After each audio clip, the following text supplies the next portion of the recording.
ജോണേ ജോണേ എനിക്ക് ഒരു കാര്യം പറയാനുണ്ടായിരുന്നു.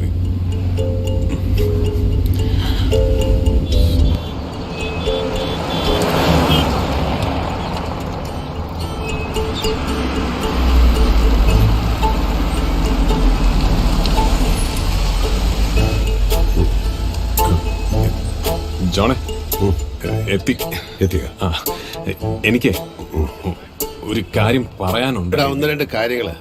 ഒന്ന്, നാളെ അന്നമ്മയെ കൊണ്ട് ചെക്കപ്പിന് പോണ്ടേ. അവളെ കൊണ്ട് അധികം ജോലിയൊന്നും ചെയ്യിപ്പിക്കരുത്.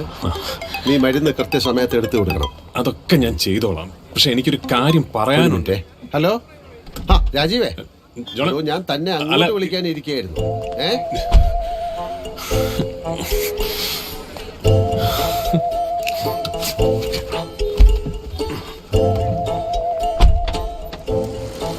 അതാ ഞാൻ പറഞ്ഞേ, ചെക്ക് എഴുതി ഞാൻ വെച്ചിട്ടുണ്ട്, താൻ കൊടുത്താൽ മതി.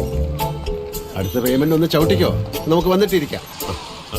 അതെ, എനിക്ക് ഒരു കാര്യം ഒരു കാര്യം മറന്നുപോയല്ലോ. ചെക്ക് ഓഫീസിലല്ല, വീട്ടിലായിരിക്കുന്നത്. നീ അതൊന്ന് എടുത്ത് രാജീവിന് കൊടുക്കണേ.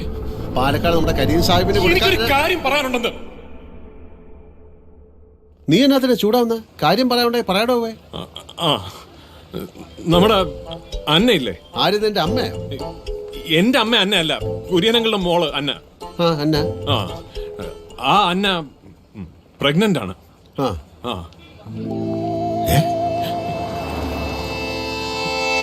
അതെങ്ങനെ? അതെങ്ങനെ